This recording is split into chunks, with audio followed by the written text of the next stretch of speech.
ਹਾਂਜੀ, ਵਾਹਿਗੁਰੂ ਜੀ ਕਾ ਖਾਲਸਾ, ਵਾਹਿਗੁਰੂ ਜੀ ਕੀ ਫਤਿਹ। ਕਿਸਾਨ ਵੀਰੋ, ਆਪ ਨੂੰ ਪਤਾ ਹੀ ਕਿ ਜਿਹੜਾ ਅੰਦੋਲਨ ਆਪਾਂ ਇਸ ਕਾਲੇ ਕਾਨੂੰਨਾਂ ਦੇ ਖਿਲਾਫ ਕਾਫੀ ਟਾਈਮ ਤੋਂ ਦਿੱਲੀ ਵਿੱਚ ਬੈਠੇ ਹੋਏ ਆ, ਲੜ ਰਹੇ ਆ ਸਰਕਾਰ ਨਾਲ। ਔਰ ਸਰਕਾਰ ਬਾਰ-ਬਾਰ ਇਸ ਅੰਦੋਲਨ ਨੂੰ ਖਰਾਬ ਕਰਨ ਲਈ ਜੋ ਹੱਥ ਕੰਡੇ ਅਪਣਾ ਰਹੀ ਆ, ਔਰ ਸਾਡੀਆਂ ਜਥੇਬੰਦੀਆਂ ਦੇ ਆਗੂ ਸਾਹਿਬਾਨਾਂ ਵੱਲੋਂ ਬਾਰ-ਬਾਰ ਇਹ ਗੱਲ ਕਹੀ ਜਾ ਰਹੀ ਆ ਕਿ ਇਸ ਅੰਦੋਲਨ ਨੂੰ ਖਰਾਬ ਕਰਨ ਲਈ ਭਾਜਪਾ ਸਰਕਾਰ ਤੇ ਆਰਐਸਐਸ ਇਸ ਵਕਤ ਪੂਰੀ ਤਰਲੋ ਮੱਛੀ ਹੋਈ ਪਈ ਆ ਕਿ ਇਹ ਅੰਦੋਲਨ ਨੂੰ ਕਿਵੇਂ ਖਰਾਬ ਕੀਤਾ ਜਾਵੇ। ਇਹ ਪਿੱਛੇ ਵੀ ਕਈ ਵਾਰ ਸ਼ਰਾਰਤੀ ਅਨਸਰ ਸਾਡੇ ਕਿਸਾਨ ਆਗੂਆਂ ਵੱਲੋਂ ਫੜੇ ਗਏ, ਸਾਡੇ ਵਲੰਟੀਅਰ ਵੱਲੋਂ ਫੜੇ ਗਏ। ਔਰ ਅੱਜ ਜਿਹੜੀ ਤਾਜ਼ੀ ਘਟਨਾ ਹੈ, ਜਿਹੜੇ ਸਾਡੇ ਕੋਲ ਇਹ ਦੋ ਲੜਕੇ ਅਸੀਂ ਲਗਭਗ 1:30 ਵਜੇ ਫੜੇ ਸੀ, ਜਿਹੜੇ ਅਰਲਾਇੰਸ ਦੇ ਕੁਛ ਹਥਿਆਰ ਵੰਡ ਰਹੇ ਸੀ। ਔਰ ਜਿਹੜੀ ਮੇਨ ਗੱਲ ਅਸੀਂ ਤੁਹਾਨੂੰ ਦੱਸਣੀ ਚਾਹੁੰਦੇ ਕਿ ਇਹਨਾਂ ਦੇ ਪਿੱਛੇ ਕੋਈ ਇੱਕ ਆਫਿਸ ਹੈ ਨੋਇਡਾ ਦੇ ਵਿੱਚ, ਜਿਹੜਾ ਇਹਨਾਂ ਨੂੰ ਉੱਥੋਂ ਕਮਾਂਡ ਕਰ ਰਿਹਾ ਸੀ। ਸਾਰੀ ਅਸੀਂ ਇਹਨਾਂ ਦੀ ਇਨਕੁਆਇਰੀ ਕੀਤੀ।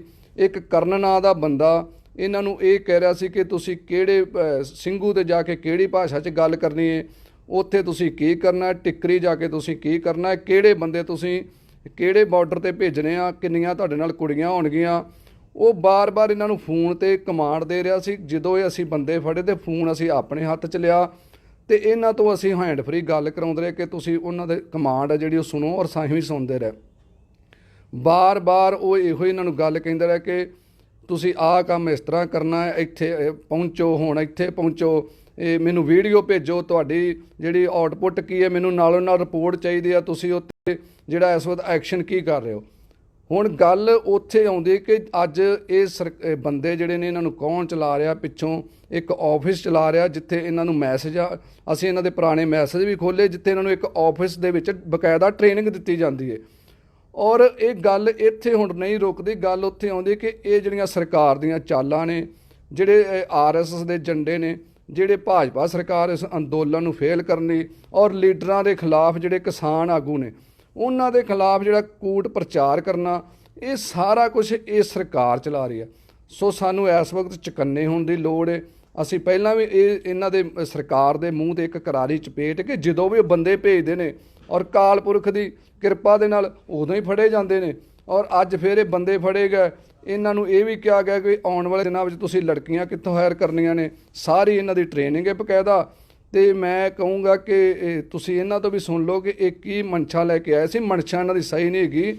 ਇਹ ਆਉਣ ਵਾਲੇ ਦਿਨਾਂ ਵਿੱਚ ਕੁਝ ਵੱਡਾ ਅੰਜਾਮ ਦੇ ਸਕਦੇ। ਪਿਛਲੇ ਦਿਨ ਅਸੀਂ ਇੱਕ ਬੰਦਾ ਫੜਿਆ ਸੀ ਜਿਹੜਾ ਅੱਗ ਲਾ ਕੇ ਭੱਜ ਗਿਆ ਅੰਦੋਲਨ 'ਚ।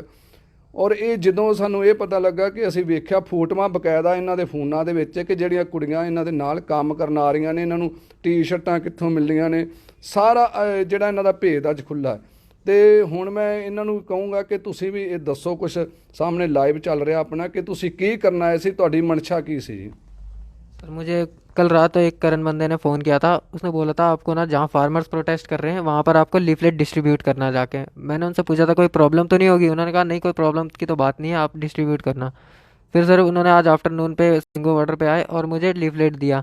उन्होंने बोला था जहाँ पर पंजाबी फार्मर्स हैं वहाँ पंजाबी डिस्ट्रीब्यूट करना और टिकरी बॉर्डर पे हिंदी वाले लीफलेट डिस्ट्रीब्यूट करना।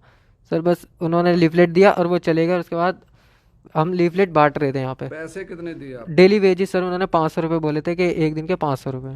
आपका ऑफिस कहाँ है? सर ये नागलोई में रहते करण, इन्होंने ही फ़ोन किया था। ਅੱਛਾ। ਔਰ ਇੱਕ ਗੱਲ ਵੀਰੋ ਹੋਰ ਇਹਦੇ ਵਿੱਚ ਦੇਖਣ ਦੀ ਆਈ ਕਿ ਜਦੋਂ ਇਹਨਾਂ ਨੂੰ ਅਸੀਂ ਫੜਿਆ, ਇਹਨਾਂ ਨੂੰ ਫੋਨ ਆਉਂਦਾ ਔਰ ਅਸੀਂ ਫੋਨ ਹੈਂਡ ਫਰੀ ਕਰਨੇ, ਰਿਕਾਰਡਿੰਗ ਸਾਡੇ ਕੋਲ ਹੈ। ਔਰ ਉਹ ਇਹ ਬਾਰ-ਬਾਰ ਕਹਿ ਰਹੇ ਕਿ ਜੇ ਤੁਸੀਂ ਕਿਤੇ ਫੜੇ ਜਾਂਦੇ ਹੋ ਤਾਂ ਤੁਸੀਂ ਕੋਈ ਨਾਂ ਨਹੀਂ ਲੈਣਾ, ਤੁਸੀਂ ਇਹੋ ਹੀ ਦੱਸਣਾ ਹੈ ਕਿ ਸਾਨੂੰ ਕੋਈ ਬੰਦਾ ਇੱਥੇ ਅਸਮਾਨ ਦੇ ਗਿਆ ਸੀ ਔਰ ਅਸੀਂ ਪੈਸੇ ਲਏ ਨੇ। ਔਰ ਜਿਵੇਂ ਹੁਣ ਇਹਨੇ ਦੱਸਿਆ ਬਿਲਕੁਲ ਉਸੇ ਤਰ੍ਹਾਂ ਇਹਦੇ ਵਿੱਚ ਮੋਬਾਈਲ ਦੇ ਵਿੱਚ ਉਹ ਬਾਰ-ਬਾਰ ਇਹਨੂੰ ਕਮਾਂਡ ਕਰ ਰਿਹਾ ਕਿ ਤੁਸੀਂ ਕਿੱਥੇ ਕੀ ਕਰਨਾ ਹੈ। ਸੋ ਹੁਣ ਅਸੀਂ ਇਹਨਾਂ ਨੂੰ ਪ੍ਰਸ਼ਾਸਨ ਦੇ ਹਵਾਲੇ ਕਰਨ ਜਾ ਰਹੇ ਹਾਂ ਔਰ ਨਾਲ ਅਸੀਂ ਥਾਣੇ ਜਾਵਾਂਗੇ, FIR ਦਰਜ ਕਰਾਵਾਂਗੇ। ਇੱਥੇ ਇੱਕ ਗੱਲ ਵੀਰੋ, ਇਹ ਹੁਣ ਚੁਕੰਨੇ ਹੋਣ ਦੀ ਲੋੜ ਹੈ।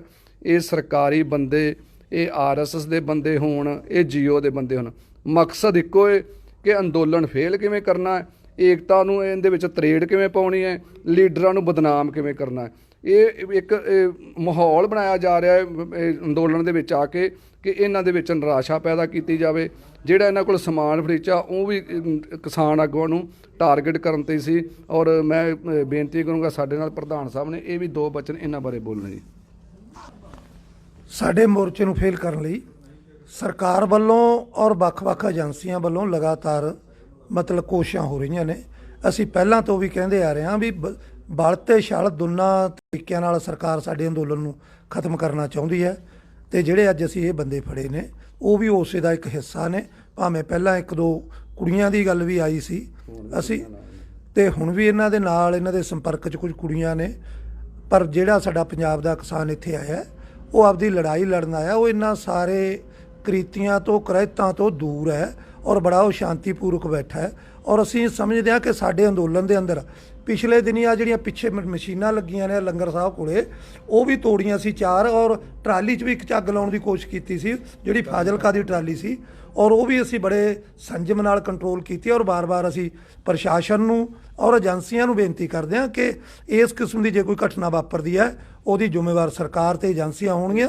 ਸਾਡਾ ਅੰਦੋਲਨ ਬੜਾ ਪੁਰਅਮਨ ਹੈ। ਹੁਣ ਅਸੀਂ ਇਹਨਾਂ ਨੂੰ ਪ੍ਰਸ਼ਾਸਨ ਦੇ ਹਵਾਲੇ ਕਰਾਂਗੇ। ਤੁਹਾਡੇ ਸਾਹਮਣੇ ਅਸੀਂ ਬੇਨਤੀ ਕਰਾਂਗੇ ਕਿ ਜੋ ਪ੍ਰਸ਼ਾਸਨ ਵੱਲੋਂ ਅਧਿਕਾਰੀ ਆਏ ਨੇ ਉਹ ਮਾਈਕ ਦੇ ਉੱਤੇ ਸਾਡੇ ਕੋਲੇ ਆ ਜਾਣ। ਇਹਨਾਂ ਮੈਂ ਇੱਕ ਸਬੂਤ ਦੇ ਤੌਰ ਤੇ ਆਪਣੇ ਮਾਧਿਅਮ ਨੂੰ ਦੱਸ ਦੇਵਾਂ ਕਿ ਇਹ ਜਿਹੜਾ ਇਹਨਾਂ ਦਾ WhatsApp ਸੀ, ਜਿਹੜਾ ਬੰਦਾ ਇਹਨਾਂ ਨੂੰ ਕਮਾਂਡ ਕਰ ਰਿਹਾ, ਉੱਥੇ ਲਿਖਿਆ ਕਰਨ ਮੋਹਤਰਾ ਸਰ।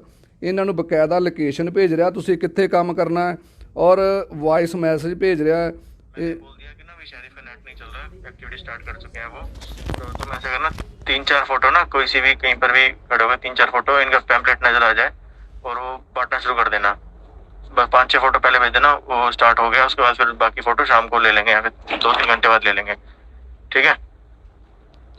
वो कर लेना एक बार, मैं उनको बोल दूंगा। तो टिकरी वाला भी यही दिखा दूंगा कि टिकरी वाला भी यही स्टार्ट हो गया, टिकरी वाला फिर तुम बाद में चले जाना 2-2.5 घंटे बाद जब तुम स्टार्ट कर दो। उसके बाद 9,000 पीस दिए तुम्हें, 4500 हिंदी 4500 वो, और तो मिक्स करके बांट दो, कोई बात नहीं, अब लैंग्वेज का छोड़ो, मिक्स करके बांट दो सारा। ਇਹ ਦੇਖੋ ਜਿਹੜਾ ਕੂੜ ਪ੍ਰਚਾਰ ਦੇ ਮੈਸੇਜ ਆ ਰਿਹਾ ਬਾਰ-ਬਾਰ ਇਹਨਾਂ ਦੇ ਕਿ ਤੁਸੀਂ ਕਿਵੇਂ ਕੂੜ ਪ੍ਰਚਾਰ ਕਰਨਾ, ਕਿੱਥੇ ਹਿੰਦੀ ਵੰਡਣੀ ਹੈ, ਕਿੱਥੇ ਪੰਜਾਬੀ ਵੰਡਣੀ ਹੈ। ਤੁਸੀਂ ਪਹਿਲਾਂ ਸਿੰਘੂ ਤੇ ਵੰਡੋ, ਫਿਰ 2-2.5 ਘੰਟੇ ਇੱਥੇ ਲਾਓ, ਫਿਰ ਤੁਸੀਂ ਟਿੱਕਰੀ ਤੇ ਚਲੇ ਜਾਓ। ਔਰ ਮੈਂ ਦਿਖਾਊਂਗਾ ਸਾਰਾ, ਕਹਿੰਦਾ ਪਿੱਛੇ ਆਫਿਸ ਰਿਪੋਰਟ ਵੀ ਤੁਹਾਡੀ ਦੇਣੀ ਹੈ। ਸੋ ਇੱਥੋਂ ਕਿਸਾਨ ਵੀਰੋ ਆਪਾਂ ਨੂੰ ਜਾਗਣ ਦੀ ਲੋੜ ਹੈ, ਇਹ ਜਾਗਣ ਦੀ ਲੋੜ ਹੈ। ਔਰ ਜਿਹੜਾ ਇਹ ਅੰਦੋਲਨ ਨੂੰ ਇਹ ਫੇਲ ਕਰਨ ਦੀਆਂ ਚਾਲਾਂ ਸਰਕਾਰ ਚਲਾ ਰਹੀ, ਇਹਦੇ ਤੋਂ ਆਪਾਂ ਬਚਣਾ ਹੈ, ਕਿਤੇ ਨਾ ਕਿਤੇ ਇਹਦੇ ਤੋਂ ਬਚਿਆ ਜਾਵੇ। ਸੋ ਇੰਨੀਆਂ ਬੇਨਤੀਆਂ ਕਿ ਆਪਾਂ ਅੰਦੋਲਨ ਨੂੰ ਖਰਾਬ ਨਹੀਂ ਹੋਣ ਦੇਣਾ। ਆਓ ਜੀ ਸਰ, ਆਓ ਲਓ ਅਸੀਂ ਤੁਹਾਡੇ ਆ ਲਓ ਇਹਨਾਂ ਲਓ ਜੀ ਫੋਟੋ दो फोन वगैरह से फोन मैं देखता हूँ, पूछ लेता हूँ सर से देना के पीछे एक बार जांच करेंगे तो फोन पे